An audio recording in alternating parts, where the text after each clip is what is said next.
दृढ़ इच्छाशक्ति बलरे असाध्य साधन होई पारे।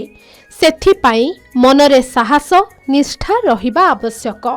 सफलता पाइबाकु हेले अर्थ बाधक नुहे बरं कठिन परिश्रम ही सफलतार चाबिकाठी।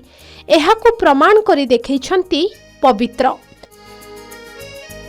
कटक जिला महांगा ब्लॉक ओसंग पंचायत बईचुआ गाँवर पीतांबर बेहेरा पुओ हेउछंती पवित्र बेहेरा। गत नीट प्रवेशिका परीक्षा रे 720 नंबरु 605 मार्क रखी महांगा पाई गर्व और गौरव आनिछंती। रवींद्रंक बापा जणे पघा और झोट तैयारी करुथिबा गरीब कारीगर। एहा हेउछि पीतांबरंकर कूल व्यवसाय। एथिरु जहा किछि रोजगार हुए सेथिरे परिवार चले। पिलाटी दिनरु पवित्र जणे मेधावी छात्र होइथिबारु समस्ते तांको भल पाआंती। पुओ बड़ हेले डाक्टर हेबो बापा आशा रखिथिले, आउ पवित्र एहाको सफल करिछंती। पाठ पढ़िबा सह बापांकु मध्य कामरे साहाय्य करंती रवींद्र। एपरिकी हाटकु जाई गाई गोरुंको पघा बिक्री मध्य करंती। गाँ निकट एरकणा रामचंडी सरकारी विद्यालय मैट्रिक परीक्षा रे भल रेजल्ट करी स्कूल रो ना रखिथिबा पवित्र सालेपुर महाविद्यालय रे युक्त 2 विज्ञान परीक्षा रे प्रथम श्रेणी रे उत्तीर्ण होइथिले।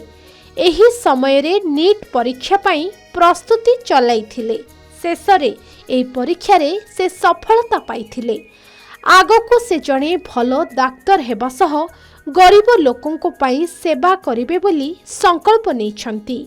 आसंतु सुनिबा कोन कहुछंती तांको बापा ओ रवींद्र। आम घरे आम बापा माँ एवं से बापा माँ गोटे कौलिक वृत्ति करती, झोट शिल्प काम करती। से कमरु जो जी अर्थ बाहर से अर्थ को अर्थरे से मु पाठ पढ़ी एपर्यंत पहुँची पार्ची।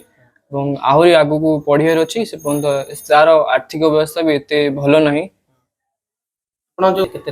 मोर रैंक अच्छी 2248 और मते भीम भोई मेडिकल कॉलेज बलांगीर अलर्ट होती एडमिशन सरले। सी आज जेहेतु आम गोटे गरीब परिवार तेणु से हूँ मोर गोटे बड़ पुओ। तेणु मुझे बहुत मन भितर था आम तो से जगह को जापारू आम कहलु गोटे बड़ मनीष हम और सी आज जाऊ निज बल आम प्रचेषा और निजर बल से आज गोटे नीट क्वालिफाई करके डाक्तर हाँ जाऊँगी। तेणु से बहुत खुशी अच्छी एवं आम ग्रामांचल से जेहेतु गोटे डॉक्टर अच्छी आम जगन्नाथ को प्रार्थना करुँची सी गोटे भल डॉक्टर हो एवं गरीब अनाटन भितर जो मैंने संधि होती से साहाय्य सहयोग करूँ मुझे प्रवर्तैबी बापा हिसाब से।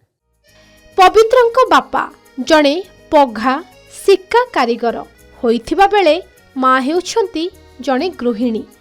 बापांको स्वल्प रोजगार थिबा बेले पिलाटी दिनरु बहु अभाव अनाटन मध्यरे पवित्र बड़ होइछंती।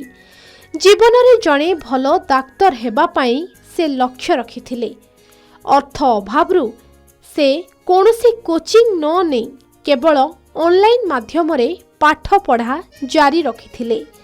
दिनको 8 रु 12 घंटा परिश्रम फल रे आज से सफलता पाई पारिछंती। एने परिवार लोके बेस खुशी थिबा बेले पुओ आगो जणे भल डाक्तर हेबाकू आशा रखिछंती। आसंतु सुनिनेबा ए संपर्क रे पवित्रंक माँ और स्थानीय बासिंदा कोन कहउछंती।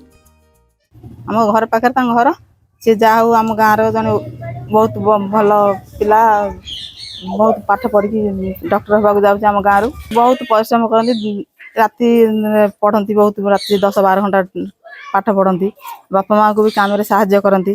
पाठ बहुत परिश्रम करी से आज सफलतार ए जगार पहुँची। छोट बेलू आमर स्वप्न था जड़े भल डाक्तर हम आ शिक्षक शिक्षयित्री स्कूल रे समस्ते कहते पुआ भल पढ़ुची जिते आर्थिक स्वच्छल भितर रही तुम पाठ पढ़ार कौन असुविधा करना। आम से पाठ पढ़ा बारंबार जगी था आम स्वच्छल भितर अभाव अनटन भितर कौन मत पाठ पढ़ार असुविधा करना। बापांको स्वप्न को सफल करिछंती पुओ पवित्र, जहाकु नहीं समस्तंको मनरे खुशी भरी देइछंती। दृढ़ इच्छाशक्ति और कठिन परिश्रम ही सफलतार चाबिकाठी ताहा प्रमाण करिसंती। कटक जिला सालेपुरु सुभाषिष बसंतराय रिपोर्ट के न्यूज ओडिशा।